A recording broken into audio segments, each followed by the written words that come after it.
Welcome back to the Drama According to Kayla, where we live for slow burns, bad timing, and undeniable chemistry. If this is your first time here, then let me just tell you, we talk about all things love, all things romance, and of course, the drama in between. So today, we're jumping right back into the show, back in the groove. Where we last left off, I was giving you a nice introduction of our Stellas, and let me tell you, today, we're focusing on our girl, Brooke. Now, just a little preface before we begin. Because I am focusing on their individual stories, I'm going to have to do a couple of time jumps. So just bear with me. I want to keep the timeline as clean as possible. And then once we have everybody in the mix, it'll all make sense. I promise. Just, you trust me? Stay with me? Let's do it. If you need a little refresher on Brooke, let me tell you. Brooke is in her 40s, lives in LA. Brooke is looking to start life anew. She was or is a fitness model, personal trainer, and she's really looking for someone who's going to be able to keep up with her high activity life. So let's jump right back in where we left off. And the girls were getting ready to go to their first mixer of the evening to meet the boys, have some drinks, have some talk, have some conversation. And let me tell you, soon as Brooke got there, oh, babe, she is a hot commodity. All the guys' heads are turning and they're lining up to talk to Brooke. And of course, now comes in Crew. You already know how I feel about him, but let me just tell you what happens. He comes in and he starts asking her for a chat. And he was already giving me red flags because once he sits down for their first chat, he's like, oh, wow, you're so beautiful, so great, blah, blah, blah. And he's like looking her over and he's like, I bet I could guess your zodiac sign. I mean, me being the skeptic that I am, I'm immediately thinking, okay, so you could have easily asked the producers something about me, gotten a little briefing on me, and known my birthday, right? And she's like, oh my God, yes, I know zodiac signs. You really think you can guess? And he's like, yeah, absolutely. Gives her a look over. See, she has a little tattoo with a little poetry on it. And he's like, you're a Cancer. And she's like, oh my God, how did you know? How did you know? And this is where we get the introduction that he is definitely a woo-woo kind of guy. And I have nothing against a woo-woo kind of guy. I think it's just his specific type is the issue. Or it's just the fact that it's him. And because I don't like him. So whatever. So they have their little conversation. And as they're having their little conversation, Josh T, you remember how I told you about Josh T? A little weird, a little creepy. Yeah. Okay, so Josh T sees this conversation and he's not gonna let nobody steal his shine. So he comes in, he cuts their conversation off, and he goes, hey babes, I want to talk to you. And so he pulls her over for a chat, and it's nice. Honestly, outside of all the other red flags that I already mentioned in the previous episode, it's a decent chat. And so the night continues to go on. She's mixing, she's mingling, and guys are cutting in. It's a really fierce game until Crew comes back. Crew circles back, and instead of just being in the mixer, being in the mix, he goes and he takes her from the crowd. And for me, that's a red flag number one, because it's like, yeah, I get it. This is a competition. But the reality is this is a competition to see if we are compatible to be in a relationship outside of this. And for somebody who comes to talk to me and then removes me from the mixer in order to talk to me, my immediate thought is now, okay, where else is he going to try to remove me in my life? Maybe I'm reaching, maybe I'm a skeptic, but that was immediately when I was like, I don't like him and I don't like this, right? So anyways, he pulls her from the mixer. He makes this little makeshift picnic with a little blanket and some pillows and, a couple glasses of champagne. And he's making this little private, intimate moment for them to sit down, get really emotionally connected, and, get to know each other more outside of the party. And she is eating this up, right? Of course. And this goes on for a bit. Eventually, she makes her way back to the mixer. Things are looking really good for the girls. All the girls are having a good time. Now, they can't just have a good time and, not make any tough decisions, especially on the first night. So let me kind of give you a little breakdown. If I didn't already, I can't even remember anymore. But at the end of each night, at the end of each mixer, there is a checkout process. So the ladies line all the men up. They decide one by one who are the guys that they want to keep and who are the guys that they want to check out from the hotel. Considering it's the first night, this is a really tough decision because you're truly going off of vibes alone. And looks for sure. But okay, looks and vibes, right? And so it is now time for checkout time. And checkout time is super serious. The concierge, he comes around. He's very silent. He's just like kind of sneakily moving through. And the guys are on edge. The girls are like, oh, it's that time, because they knew this was a decision that they would eventually have to make. And so it happens. And I'll spare you all the time-taking details, and I'll just tell you who Brooke kept in this order, because this is her roster now. All right. So number 1, Josh T. Number 2, Crew. Number 3, Matt B. Number 4, Matt F. And number 5, Hunter. I believe you noticed that I said Josh T at the beginning of this. Yeah, his ego was huge because he was picked over Crew. So he really feels like he's big dog in this, and he's definitely in the lead for Brooke. Cool. Whatever.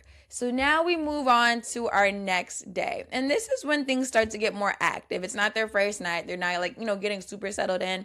Now the women have the authority to ask who they would like out on a date.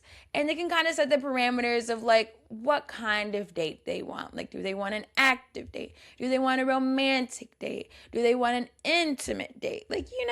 They can just go and tell the concierge, and then he works his magic and makes it happen. All she's got to do is go over to the boys' side of the villa and invite them. So for Brooke's first date, of course, she ends up asking Crew out on a date. Now, this date is an evening date, a nice little romantic dinner. And the goal for this date for Brooke is to see if Crew is able to dig deep, be able to be vulnerable, and to also just be to see how he is in intimate conversation. So they sit down for this dinner. They're in this little castle kind of thing. And it's very nice. I'm not going to lie. It's very romantic. Regardless if I like him or not, I think that this is a romantic date. They're sitting, they're talking. And at this point, the conversation does get intimate. It does get vulnerable. And this is when Brooke shares that she has been previously married, and that relationship didn't work out. And in that relationship, she was also pregnant. Unfortunately, she miscarried. And this was a serious, sad point in her life. And this was a turning point in their relationship as well. And so she was grieving the loss of her unborn daughter because of the miscarriage. And while she was grieving that loss, she was also grieving the loss of their relationship because things just weren't the same anymore. And so she had to figure out who she was all over again, how she was going to rebuild herself in such a time of loss and move forward and be the person that she knows that she is supposed to be. So we fast forward to where we are today. She's choosing herself. She's choosing her peace. She's choosing her happiness. And she's looking for someone who has those same goals in mind. And while I don't like Crew, I don't know if you can tell, but while I don't like him, I can't, and I have to say that he is, a good listener. Actually, he's not even just a good listener. He's an empathetic listener. He isn't the type of guy, at least how it's portrayed. He isn't the type of guy that listens to speak, for example, middle schoolers or high schoolers or something like that. You know how they talk and it's a group of them and then they begin talking, but they're only talking so that when the next person finishes talking, they can just say whatever is on their mind. They're not necessarily listening to the conversation. It's just yeah. Oh, I remember this one time. He's not like that. He's not trying to, problem solve a situation or insert himself in an awkward way, but he's just genuinely listening, hearing her out, and reassuring her. And reassuring her is really a big thing in this. And now, while he is reassuring her, it is definitely very flowery, very woo-woo-esque language, in terms of, the things that she went through to be where she is now, for them to be in this moment together, divine calling, the universe, our stars have aligned, kind of thing. Quite woo-woo, but it's just seeming like it's apparently in character. So needless to say, for her, the date goes very well. At the end of their dinner date, they decide that they're going to take a little walk around the campus, the castle. And as they're walking around and enjoying each other's company, they look up and fireworks light up the night sky.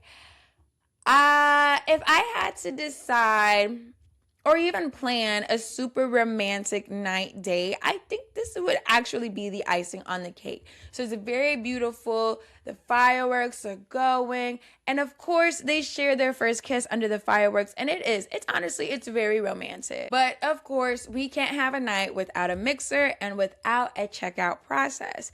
Now, at this mixer, things are definitely heating up some more. It's kind of getting clear that, like, Crew's in a little bit of a lead because she asked him out on the first day, and you already know who's not feeling that, okay? But while he's doing what he does, sitting in the corner plotting and planning how he's gonna be in Brooke's face, remember, there's still other guys on Brooke's roster that she decided to keep to get to know more.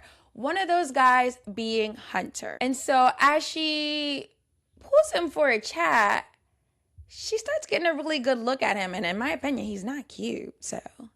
But she starts getting a good look at him, and we look at what he's got on, and please tell me why this guy has on a Cougars jersey. Yuck. Like, not the time, not the place, and also just disgusting. So she calls him out on it, of course, as she should, because that's mad disrespectful. And so she was like, okay. Interesting choice in clothes tonight. Is there any reason why you wore that jersey? So Hunter goes, yeah, well, it's because I've been recruited by the Cougars all my life. Freaking disgusting. Like, so freaking, like, just grow up. Like, it's not funny. It's not cute. Like, yuck. And so Brooke is like, oh, I don't really. Okay. Next question. So, why are you here? What are your intentions of being here? And, and dating and like da-da-da-da-da, right? And so he answers, and he's like, always had severe mommy issues. And so for that reason, I've just like always dated older women. So, and she's just like, oh, I came to date a young man, basically, not some boy with mommy issues, which, could be debatable, but we are on the consensus that it's not him, right? And so this is like basically like strike two. Now, strike three, he has the nerve to ask her. He's like, but I'm still like, I'm very interested and really, really want to get to know you. But like, tell me, what's the kinkiest thing you've ever done? Like, what's the kinkiest, like, what's the sexiest thing you've ever done? Who are you talking to? No, like, literally, who are you talking to? Like, what is your problem? Like, grow up. He's like, I know you got some freaking you. I know you got some kinky stuff you be doing. Like, what you be into, mama? Type vibe. And Brooke is pissed off now at this point. She's like, you are so rude. You are so disrespectful. Clearly, you have no good home training. This is just absolutely disgusting. And I don't want to talk to you ever again. I don't ever want to see you again. Don't be coming in our face playing like that because you're absolutely yuck, absolutely disgusting. She handled this very politely. Now, me personally,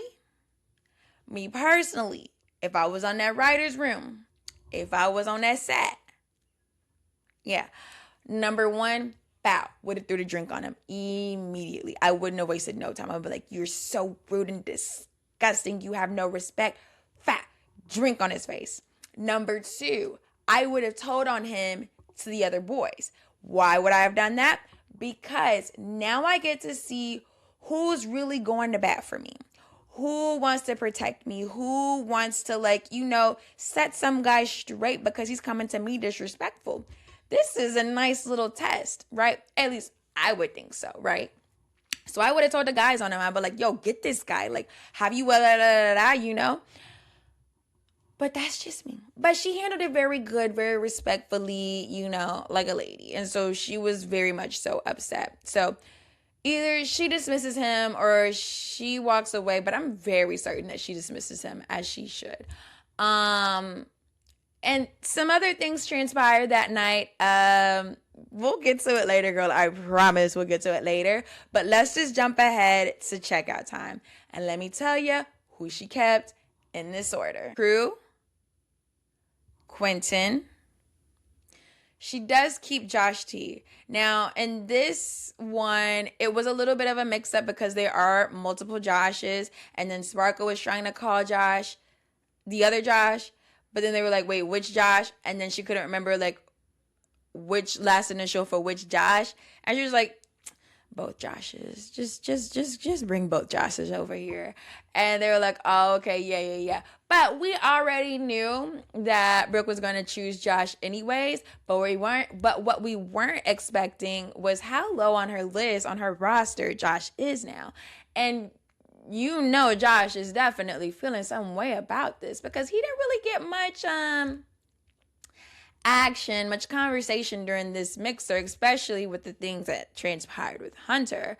And even more so, the fact that Crew was called before him, you already know that's an issue, right? So you've got Josh T, Greg, Matt B, and I think I'm missing one other person.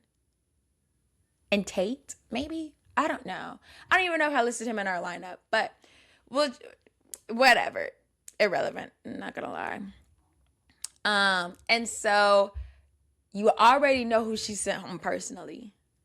Yeah. Hunter. She was like, you get that disgusting, nasty, rude, disrespectful boy up off of this island because yuck. Right? And they sent him home. Shoo. And then we're on to the next day. And our girl is now ready to really get out there. She decides for her next date that she wants a group date. Yes. Come on, girl. A group date. Who does she want there? She wants Crew. She wants Josh T. And she wants Quentin to be there for the date. Now, this date, she's definitely thinking more of an active date. This isn't the time to have a super romantic date for her. She wants to put them to the test. Remember how I said that she's a personal trainer? Well, she spent some time being a personal trainer, but she's an active girly, yes? And she wants to know if these guys that she's interested in that are on her roster are able to keep up with her. So, of course, you take them to the gym. She puts them through a workout. She sees them how they working out. She sees the muscle flex and the sweat glisten. And she's sitting on their back. They're doing push-ups. She's telling them to go, when to stop. And it's nice. We love a woman in control, right? At the end of this date, right? She decides that she wants a nice little friendly competition. And in this competition, she wants to see if the guys are able to pull her up on like a little pull-up bar. But it's not like the kind that's like this where you come and it's like your hands are in front of you. It's the kind where it's like the straps and then the circle and then you pull up to the bar that the straps are attached to. You know what I'm talking about? The kind that it's a little bit more looser than just having the bar. Anyways, so first up is Crew. And Crew, so let me explain a little bit better. So, Brooke is straddling their front, right? Her legs are wrapped around their waist. And they're basically like in almost like a sit position in order to hold her up. And then they're holding onto the bars. And then the idea, obviously, is to pull up and lift both their weight and her weight. And so, Crew is first. And he goes to pull her up and he cannot carry the weight. He cannot carry the weight. But obviously, Brooke is still very much so infatuated with him for some odd reason. And she's like, it's okay, I'll help you. And so she grabs onto the handlebars and then they pull up together. And then as they pull up together, they reach the top of the bar and then they go over, mwah, and then they kiss in front of all the other guys. So clearly he's trying to, like, ruffle up the feathers of the competition. And Josh T is sitting there like, cool. You thought you ate with that one. You thought you did something with that one. Cool. And Quentin is like, yo, what am I in the middle of? Because keep in mind, at least on the screen time, Quentin has not had a conversation with her. They have not spent any personal time together. Obviously, she hasn't asked him out on a date because it's the second date. So, like, he's literally just getting to know her. He knows the guys from living with them. And he looks like he's just like, I'm stuck in the middle of something and what's happening, right? And so they do that little 1-2. And next, it's Josh T's turn. And so Josh T is like, baby, you ain't got to worry about me because I know how to handle my weight. And we cannot deny the fact that he is a very strong and muscular looking guy. So he gets up on that bar. She straddles across his front. And he pulls up with ease. He don't do like one. He don't do like two. He do a couple of them just pulling because he can carry the weight. He can handle the weight. And of course, that's a flex to him because he's like, all right, I'm already stronger than you, bro. You can't keep up with me. Now, like I said, my boy Quentin, he said, listen, I ain't signed up for all that. I know how to stay in my lane. I'm going to protect myself. Y'all got that? I'm not doing that. And he didn't. And I don't blame him. And so it's, we're still a little tension in the competition. And so all that wraps up and it's time for their little bit of intimate time to chat together. And first she chats with Crew and they're just doing their little kiki thing all over each other. And he's got his shirt off now, right? And so she's looking all over his body and he's got tattoos all over his body and stuff. And she's like, wow, like, what's this? And she's like, oh my God, that tattoo's at your birthday. Like, da, da, da, da. He's like, yeah, I did this tattoo because I'm a tattoo artist. I'm a tattoo artist. And she's like, oh my God, blah, blah, blah. So while they're having all that, right? In the background, Quentin and Josh T are watching them have this conversation. And Josh T is so not feeling it. Josh T's like, bro, I'm so much better than this guy. Like, he can't compare to me. Like, he's no good for her. Like, da-da-da-da-da. And Quentin's like, yeah, bro, for sure. Because he's telling this to Quentin as if Quentin isn't also competition. Like, he is talking to him and talking mad crap about Crew to him. And he's just like running his mouth off. And he's like, all right, bro. Yeah, I get it. You don't like him. You don't think he's a good fit. Whatever. Right? And so their little conversation comes to an end, and it's now Quentin's time to get to know Brooke. When Quentin gets into conversation with Brooke, he is, in my opinion, asking the necessary questions. So yes, number one, he's getting to know her, getting to know a little bit about her background, but also he's immediately starting off with this conversation and what is it that she is looking for in a partner? What is it that she wants? What is it that she values, right? Because it's one thing to just woo a person, get to know them, get to know their emotional vulnerabilities and understand, like, who they are and where they come from. But knowing all that doesn't make you a good partner, right? Not like if you don't know what they want in a partner, I hate to say it, but like that information's useless if you don't actually apply the information to understand like what it is that she even wants, right? So he's asking her all these good things and genuinely the conversation is very nice, but the conversation does not come to completion because Josh T can no longer wait. Josh T comes over and interrupts their conversation and he's like, yeah, I think it's my turn now. And Quinn's like, okay. All right. And so Josh T, he comes over and he's like, yeah, I'm big guy, pretty much, right? And so they're kind of talking for a bit. And now Crew and Quentin are watching Josh T. But the weird part about this conversation and watching this conversation, it just seems like Josh T isn't really listening.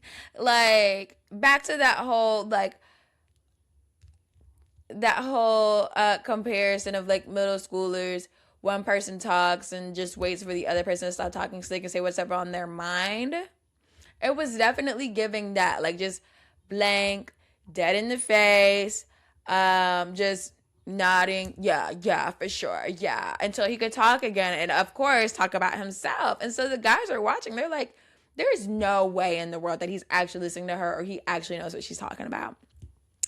And so after Brooke finishes talking, he says to her, I feel like Crew doesn't want the things that you want.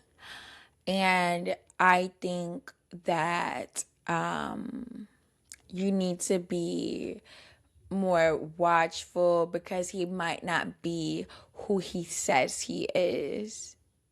And so now Brooke is immediately like, oh my God, what are you talking about? Because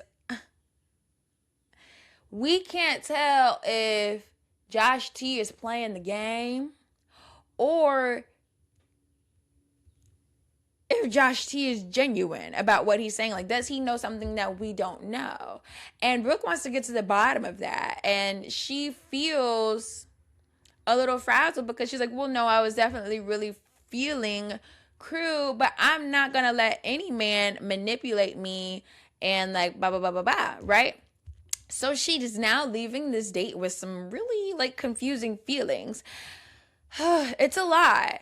And so by the time they have that mixer that night, there is tension in the air and all the guys can tell. And there's tension with all the women, right? And it's not like tension between the women, it's tension that the women are feeling towards the guys. And so they get there and it just feels like they're about like serious business. Because normally when they come, they're like, ooh, party time, ooh, they're like shaking their little bums. They're, waving their hands in the air. It's really giving, yeah, let's turn up for real. But this time it came in like scold, smoldering, staring at you, judging you, kind of thing. And so the guys are like, are we in trouble? But they try to keep the party alive, try to keep the spirits high or whatever. And immediately, as soon as, they kind of disperse into their little groups and stuff like that, Crew obviously goes straight for Brooke to pull her to the side to chat again. He's always the first one to talk to her. Let's put that out there. I don't even know if I've mentioned that yet.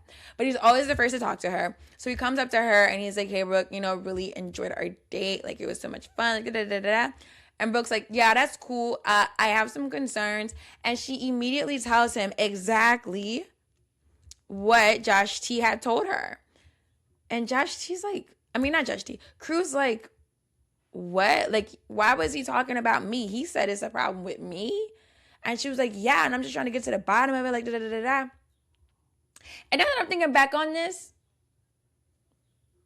I don't know if she really got to the bottom of it.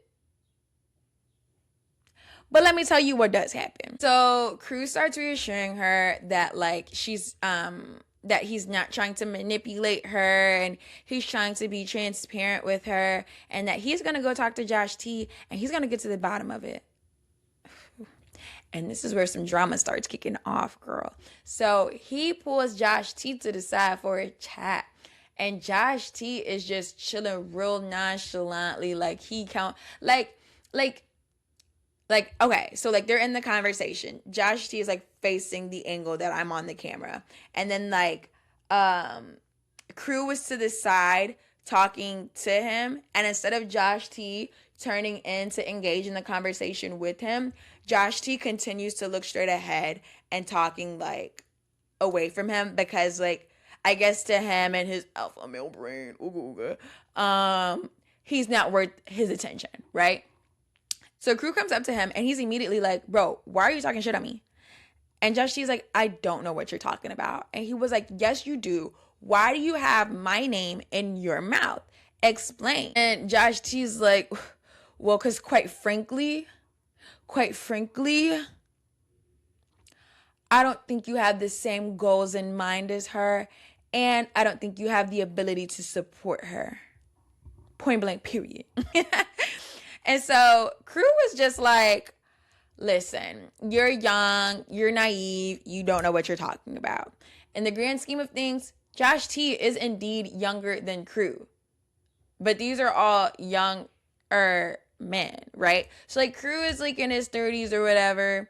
Josh T is like maybe late 20s. Like I'll say like 27 or something like that. So Crew is definitely on this high horse of like, you're young, you're naive, you don't know what you're talking about. Like you don't know nothing. Like you don't know nothing, right? And so Josh goes, oh, okay. You're 30, right? Keep in mind, all the other guys are like eavesdropping on this conversation, right? Okay, so he's like, you're 30, right? And Crew's like, yeah. And he's like, okay, cool. And you've been a tattoo artist for a year? And Crew was like, okay, and so what you trying to say? And all the guys is like, ugh, it's not looking hot, like it's not looking good, right? And he was like, Crew was like, yeah, that's nice and all, but like I said, I don't think you have the ability to support her. I don't think you have the ability to support her physically, financially, or mentally. So that's all I'm saying. And I don't think he's wrong. Do I like, I don't obviously like Josh T. I don't like either of them. But if I had to choose, it would have to be like Josh T. Because if we're talking about security, we're talking about stability, it is Josh T. Like you can't deny that. Duh. And so now Crew is all upset though. Crew is upset because obviously his ego's being called out, his pride's being called out. And the guys are like, this is getting tense. Like, this is getting tense. We gotta be on guard. We gotta be ready. Like, what if they get to fighting? Like, what we gonna do? Like, da-da-da-da-da-da. Right? And so Crew is like, guys like you are the reason that women have, what did he say? He was like self-esteem problems or something like that. Oh, insecurity. He was like, guys like you are the reason why women have insecurity issues. And here I am watching like, insecure. Okay, I mean, like I can get what you kind of saying, but okay, right? And so immediately Josh T is like, guys like what? Guys like what? Like, what are you trying to say? Like, what am I? What kind of guy am I? Guys like me. What are you even talking about? And Crew, he really thought he ate with this one. He was like, guys like you. D-I-C-K-S. Dicks like you. And all the guys are like, oh, shoot. Oh, he going crazy. And I was like, okay. Whatever. It was just a mess, honestly. It ended up like fizzling out. I don't know who ended up storming away or whatever. The night goes on, the party goes on, and you know the night can't end without a checkout. So let me tell you who Brooke kept in this order, okay? Matt B, Gary, Mike, and Crew. Meaning she personally sent home Josh T for being a little pot stirrer. If nothing more. If he was sent home for stirring the pot. And so as it's time for him to leave, he's basically like, tough, your call, not mine. You messed up. And she's like, okay, whatever. And so as he's getting ready to leave, he starts jumping his little pecs because he's got his little button down open with his little man titties out. He starts jumping his little pecs and she's like, did you just jump your pecs? And he's like, yeah, you know, and gives like a little wink or whatever, and then he leaves for checkout. And that's the last we hear of Josh T. So now, obviously, if nothing else happens, Crew is definitely feeling like he's in the lead. He just got in by a hair on the roster because there's been some trust that's been a little ruptured because of that whole spat. But he's still on the roster. And I think that's what matters most to him, to her, to whoever. Not me, girl, but that's what matters. So now we're on to the next day. And today, Brooke goes on a date with Gary. And Gary finally gets to go out on a date with someone. And this is so important. Just like, remember that in the back of your mind for the next couple of episodes, because, yeah, Gary finally goes out on a date. Okay?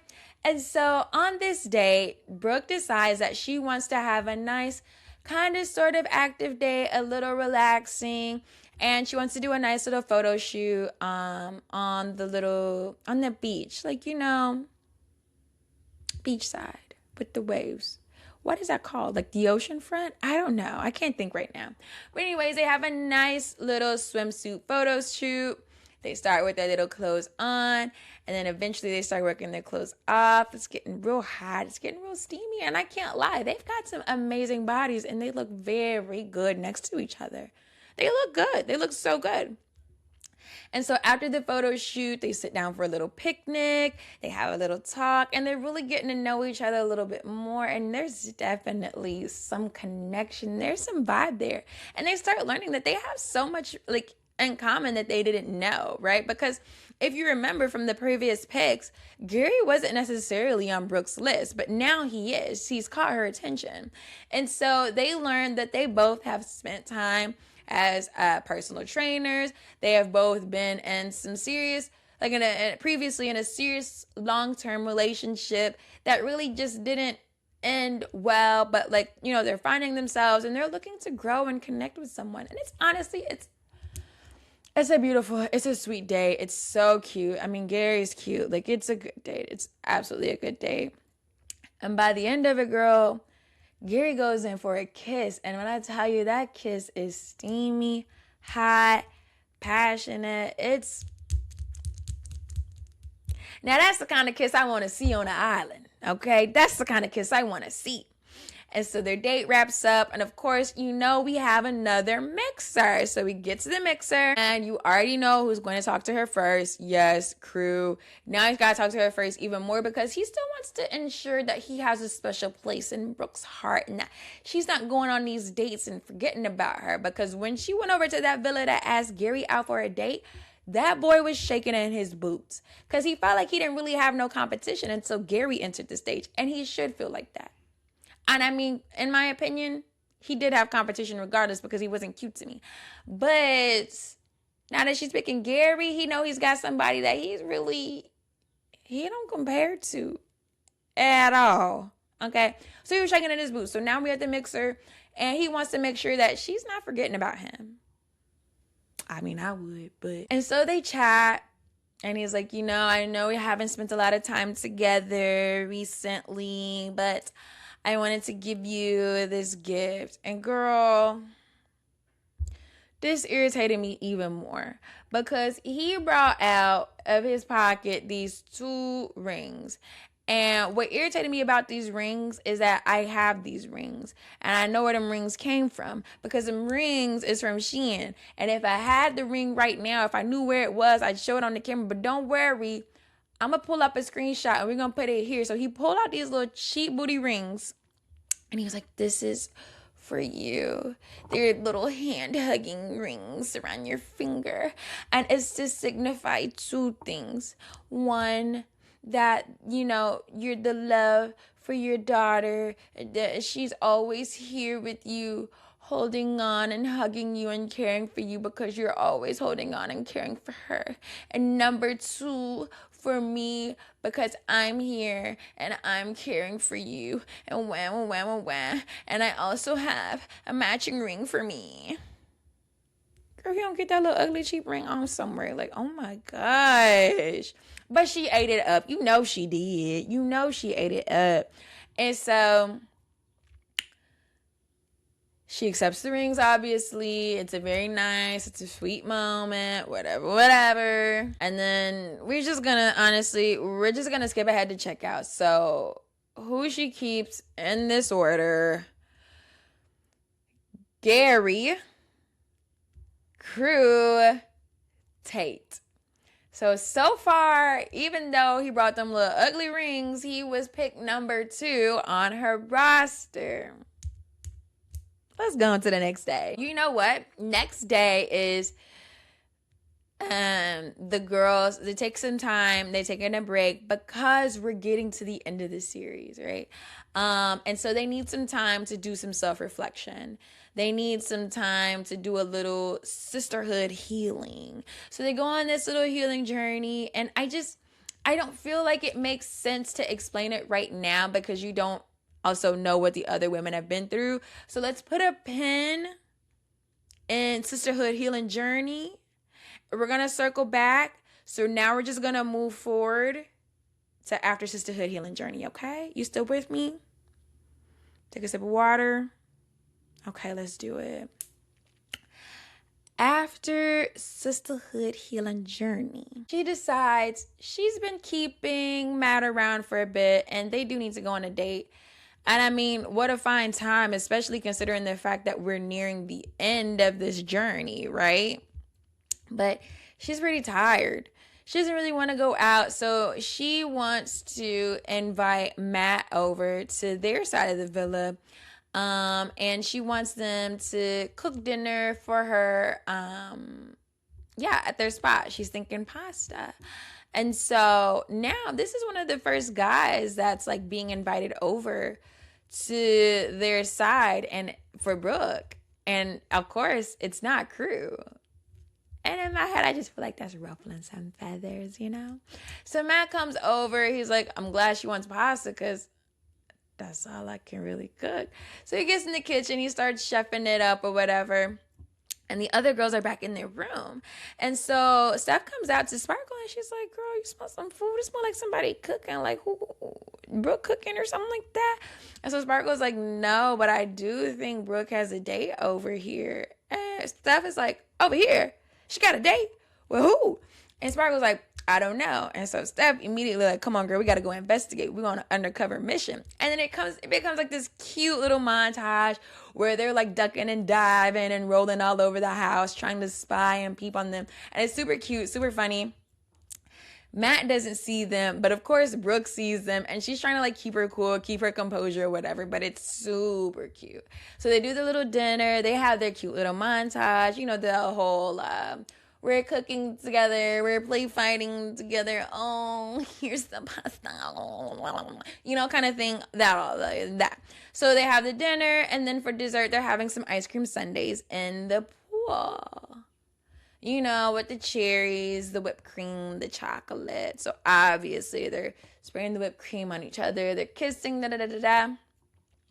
But let me tell you, as sexy as this sounds, Brooke is not feeling the date, okay?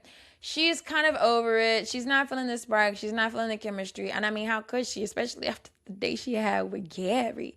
So she's not really feeling it. She's kind of ready to wrap this up. And she's definitely not feeling his kissing style. Like, not for her. Anyways, so we move on. I don't know if it's the same night, but we move on to their next mixer, right? And at this mixer, Gary is definitely like, you know, he wants to show that he is thankful for the time that they spent together and how much he enjoyed their date. So he pulls her aside for the chat. And, you know, he's basically telling her all this, and he gives her a print of their photo together from the photo shoot. And they look absolutely stunning, right? And she's so flattered by this. And she's like, oh my gosh, Gary, like, thank you so much. This is so beautiful. We look so amazing. We look so hot. Like, la, la, la, la, la, la, la, la. Right? And he's like, yeah, I know. Like, you look so great. We're so great. And he leans in and he kisses her. He kisses her in a place where everybody can see. So, like, on the girls and stuff like that on their dates, they've been having little kisses, like, on their private dates. But nobody has kissed at a mixer. So he leans in and he kisses her where all the guys can see, all the girls can see, and everybody's like, whoa. Y'all seen that? Crew sees that and he don't like that, of course. And so he goes to where they are because they were kind of like on a higher ground, kind of like terrace kind of thing, and everybody else was like on lower ground. And so he goes up to higher ground and he's trying to pretend like, oh my God, you guys are up here. I didn't even know you guys were up here. How you guys doing? Well, like, since I'm here, Brooke, you want to chat? Whatever. And so Gary, he's like, for sure, man, going right ahead. You ain't got this house I got, but going right ahead. And so they start chitting and chatting because Crew once again wants to ensure that he still has a space in Brooke's heart. And I don't really know how this happened, but one thing led to another, and now Crew is on the girl's side of the villa. You don't find that like kind of odd? You know what I'm saying? Like he just couldn't let one other guy do something that he ain't done. So he goes to the other side of the villa and they all like booed up, massaging on each other, touching on each other, just, cackling or whatever. And then concierge comes around and he has to find them. Comes around and is like, hey, it's time for checkout. Now, keep in mind, I had said we're getting towards the end, so the pickings are very much so slim. And let me tell you who Brooke decides to keep. I mean, if it wasn't already obvious, Crew, Gary, Matt. I'm really not sure why she kept Matt, but I guess they're like between the other guys that she had kept around that were not important to the plot, I'll say. I guess Matt was worth keeping around. So here we are. So this is where I'm a little confused on the timeline because it's not super clear, but it's either on the next night or the same night, maybe, while he's on their side of the villa. Not Crew. Brooke asks Crew, like, they're like in like a little private room or whatever, and she's like, I want you to do something for me. And Crew's like, you want me to do something for you? Like, for you, anything, baby, Do you know what this girl says? She goes, I want you to give me a tattoo.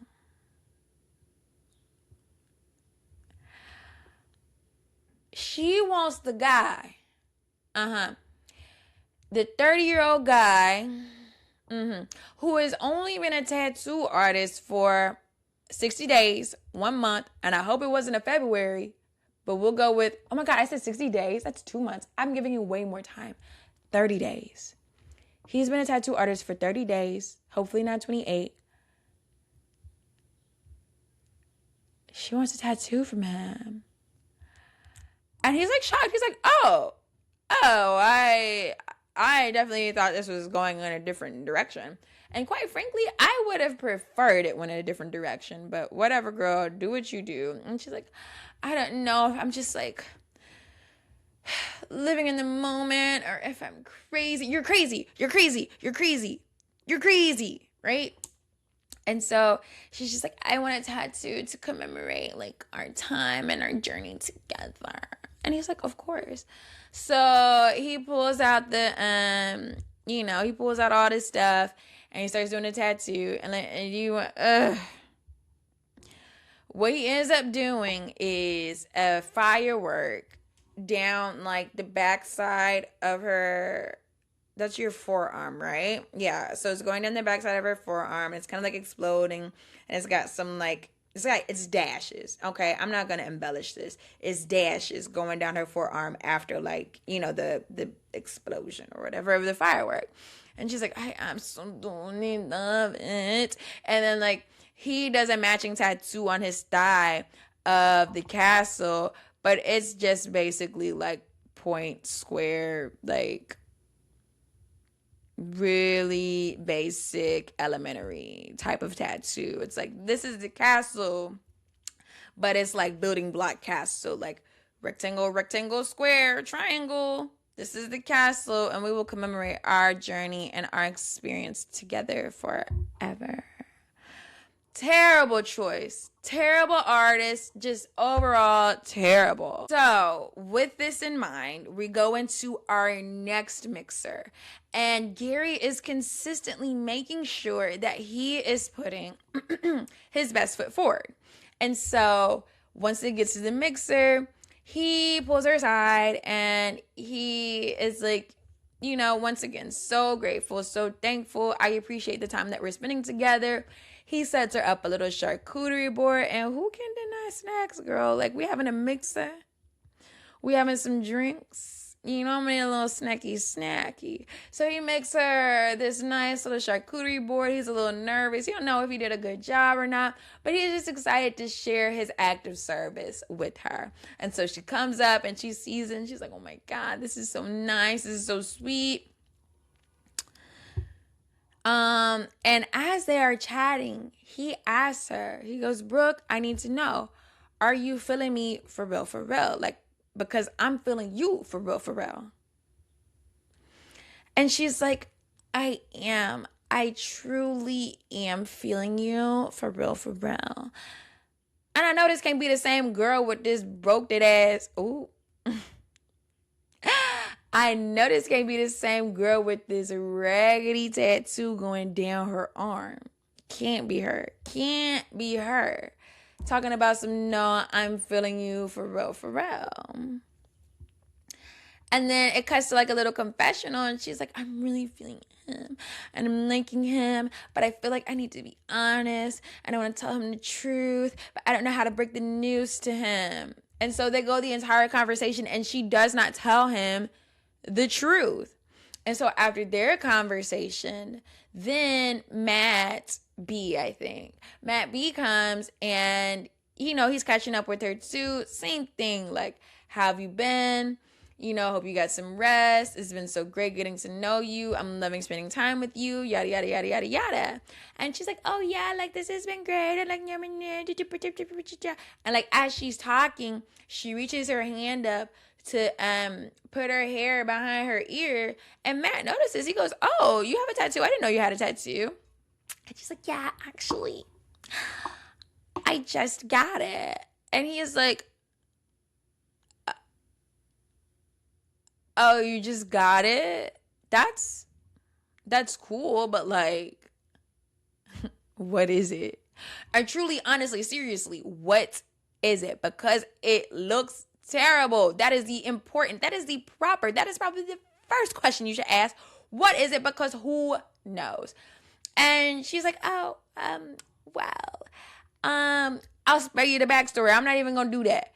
She tells him it's the firework, commemorate, and Matt is like, what the heck? Okay. But like, he's being calm in her face or whatever. And so he's like, all right, that's cool. Like, you know, I'm gonna let you get to it. Like, I'm gonna go grab me, whatever. And so he leaves, right? And she comes back to the confessional and she's like, I think he took it well. My boy Matt immediately goes to Gary. And there's other guys around too, so you know they be eavesdropping. He immediately goes to Gary and he's like, Gary, did you know? Did you know about this? And Gary's like, know about what? What you talking about? And so, of course, Matt tells him everything and Gary is irritated. Gary is big mad. He was like, what are you talking about right now? Like, you mean to tell me that guy went and gave her a tattoo about their first date?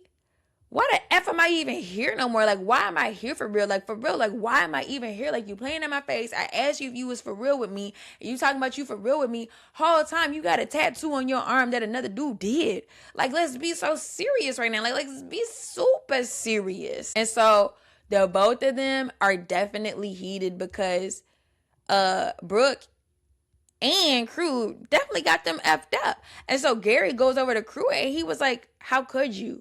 Bro, like, why were you not honest? Why didn't you tell us? Like, I thought we was bros. Now, all of a sudden, Crew like, oh, I don't owe nobody nothing. I don't owe nobody no explanation. Like, it ain't about the bro stuff. Like, I'm here for a goal. I'm here for this, for that, da. And Gary's like, but no, that's weird because everybody's always got everybody's back up in here. Like, regardless of the situation or who she chooses, like, we've been supporting each other and you have been dishonest. You have betrayed us. You were not honest. Now they don't like him. Good, because I don't like him either. And so he's like, whatever, bro, whatever. And like all this stuff's happening. And then, girl, let's just go ahead and jump to the checkout. So we get to check out, and this is who Brooke decides to keep. Crew, Gary. Matt is going home because now we are at our final two. And this is a mess because honestly, Gary did want to go home, but he was just in such a place where he really enjoyed the connection that they had, and you can tell like it was something genuine, and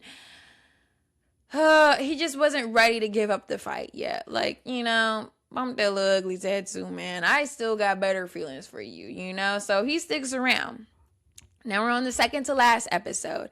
And in this episode, Taye Diggs magically reappears on this show. Keep in mind, we have not seen him since the first episode, but he reappears and he's like, ladies, you look stunning, you look sun-kissed, you look gorgeous. This looks like this journey has been treating you so well. But in this journey, we still have to make real choices and decide what is it gonna be like and if these relationships can even withstand the real world. Whatever.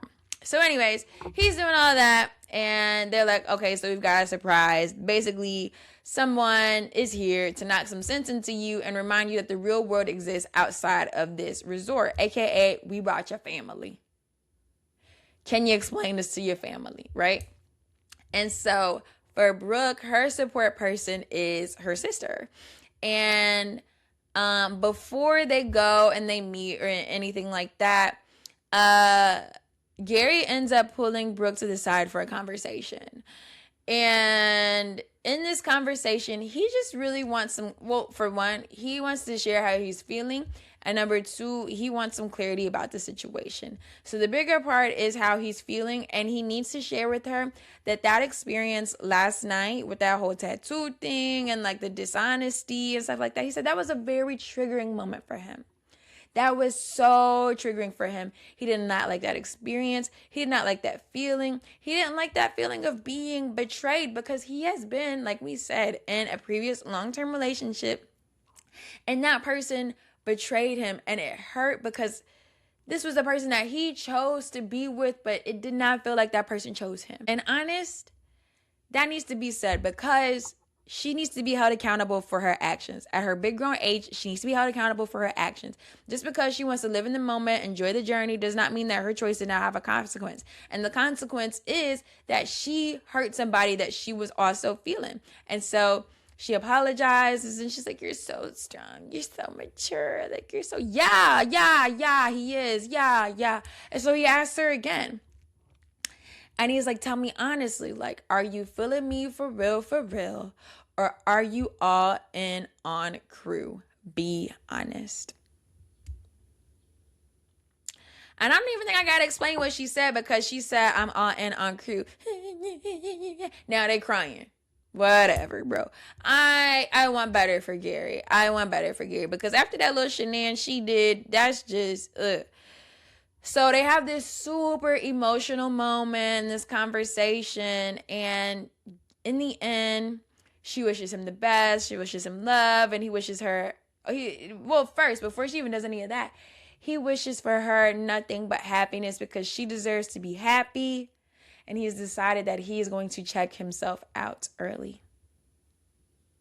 So the only person left now is crew. Yeah. So now it's time to meet the sister. So first, she meets up with sister and they're catching up. And she's like, oh my God, you have a tattoo.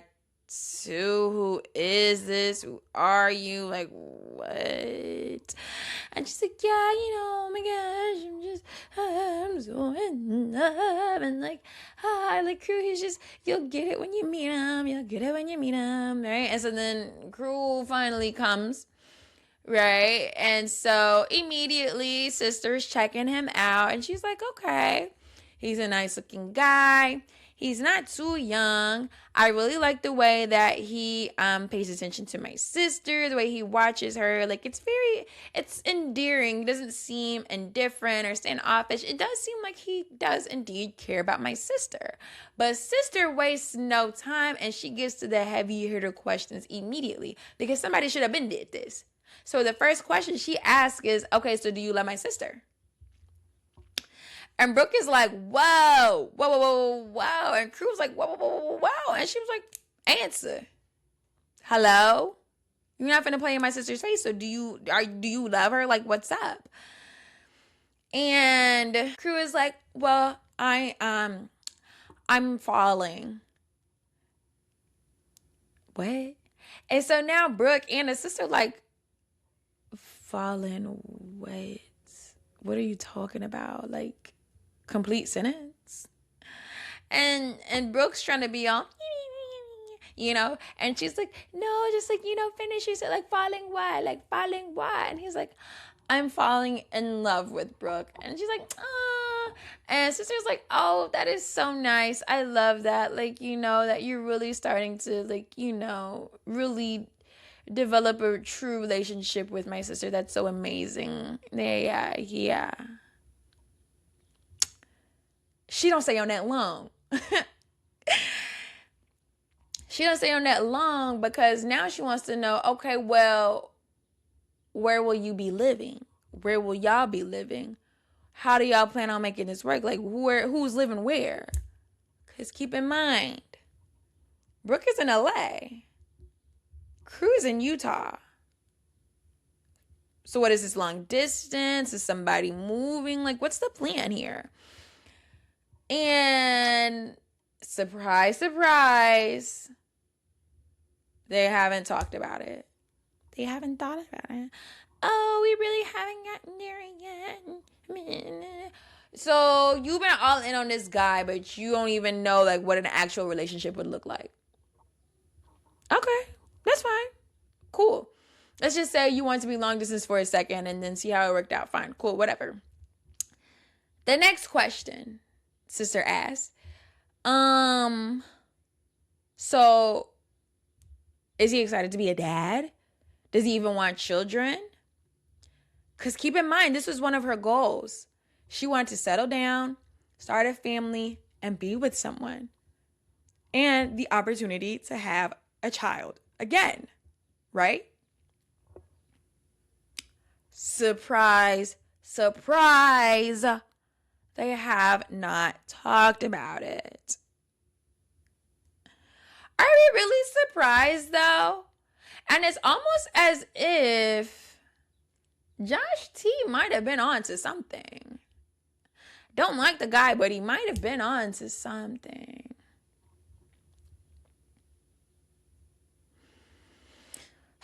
And it's just really, for me, it's really frustrating because it's like, yes, definitely I'm rooting for Brooke, for her to like, have a good relationship. But it's like, in all this, you came in very headstrong in what you wanted. And then by the first night, you forgot to do the main thing of vetting this guy. And so now we're at the end of this journey. You sent all the cute guys home. And you ain't even really properly vetted him because now your sister is asking the heavy hitter, the main questions. And it's, oh, we haven't gotten here. I don't really know, but like, look at how handsome he is. Look at his washboard abs. Girl, them abs is not gonna pay the bills. Them abs ain't gonna do nothing. So they go all the way through it and stuff like that. The sister enjoys meeting them. They have their nice little time, spending time together.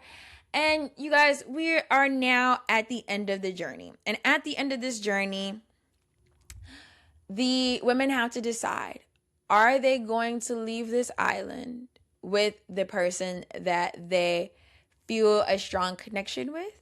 And in her case, because she's got nobody left but Crew, is she going to leave the island with Crew, or is she going to choose herself, leave the island alone, and take this as a self-healing journey and self-exploration journey that she'll remember forever, and she'll move from here knowing better who she is and what she wants? I'm gonna give you a second. What do you think she did? Right. She picked Crew, huh? Were you surprised? I'm surprised. Are you surprised? You're not surprised that she picked Crew? I thought that no. All roads was leading to Crew. Crazy. Terrible roads. Terrible. Do some construction. In the end, she picked Crew, and they were so happy, so excited to leave the island together, even though, whatever, bro. You already know I don't like him. I don't even gotta go through the whole detail. I did some research, aka I did a singular Google search, and I said, Brooke, Crew, 2026. Not together, okay? No surprise. What I liked about her journey was that when she was picking her dates, I felt as though she was always staying true to herself.